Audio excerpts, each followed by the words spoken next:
Okay, so what makes a good nucleophile? So the first thing is, what is a nucleophile? So when you have a reaction where you have an organic molecule, so you've got R and you've got something on it, we'll call it X. X is usually a halide, which makes sense here. Here it's going to be the leaving group. And we have something that we're just going to generically here call a nucleophile. The nucleophile takes the place of something on the organic molecule, and the other thing leaves, and that is a leaving group. So what makes a good nucleophile?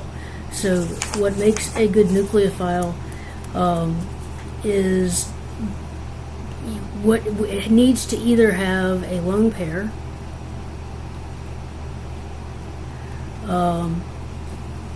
or it can have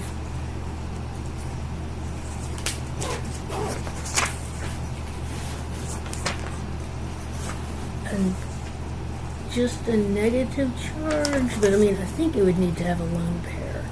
Let's see.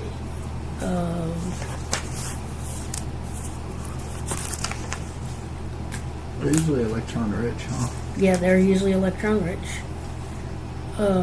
So a lone pair or a pi bond. That was it. So a lone pair or a pi bond.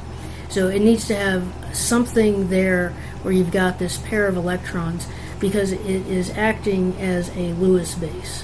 Because that's the important part of what it's doing, is acting as a Lewis base. And so if you're comparing two things to see which is the more nucleophilic, the one that's more nucleophilic, if you're trying to compare them, would be the stronger base. So the stronger base is more nucleophilic. And how can you tell which one is the stronger base? So the stronger base would be the one that has the weaker conjugate acid. So the stronger base means weaker conjugate acid.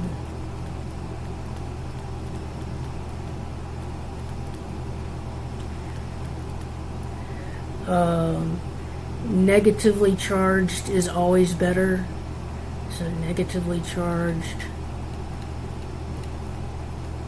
is better than the conjugate acid. So for example, if I wanted to compare an OH minus to an H2O, an H2O can act as a nucleophile, but it's not nearly as good as the OH minus. And if you are looking at a periodic table, right to left is going to be increasing nucleophilicity.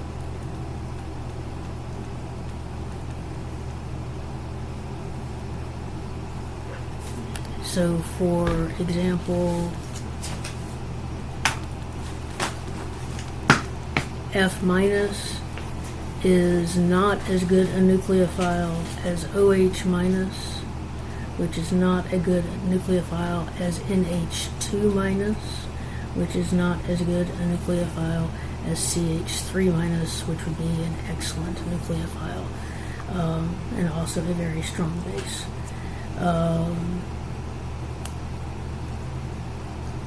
So you also need to look at steric effects. So let's take a look at ethoxide.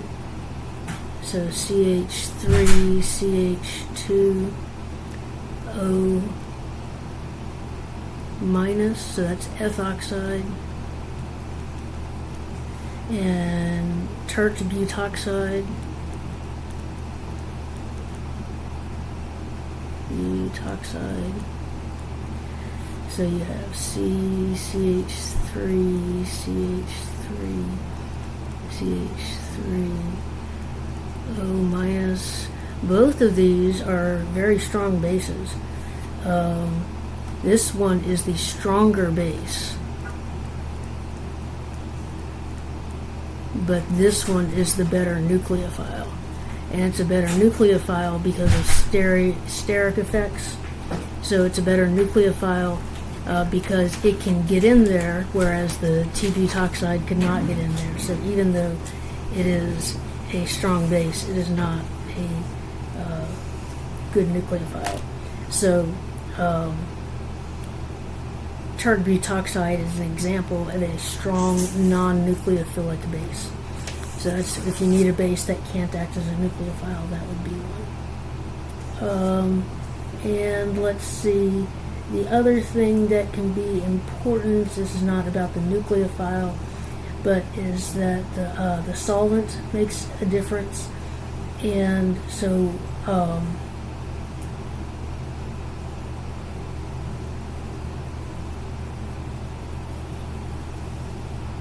this may be a little bit more than you need, but I don't know. So if you have a polar protic solvent, so it's a solvent that's polar and has a proton, like water or methanol, nucleophilicity increases with increasing size of the anion. That's the opposite of basicity. So if you have a polar protic solvent, then the nucleophilicity, and this is why I was confused earlier, nucleophilicity increases with increasing anion size. But that is only for polar protic solvents. If you have a polar aprotic solvent,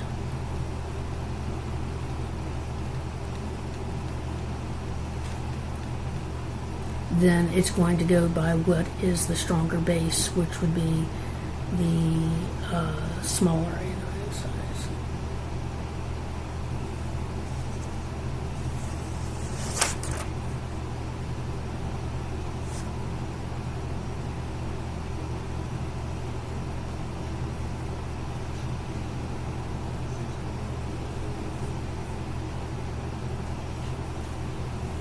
So that's that. Carbocations later.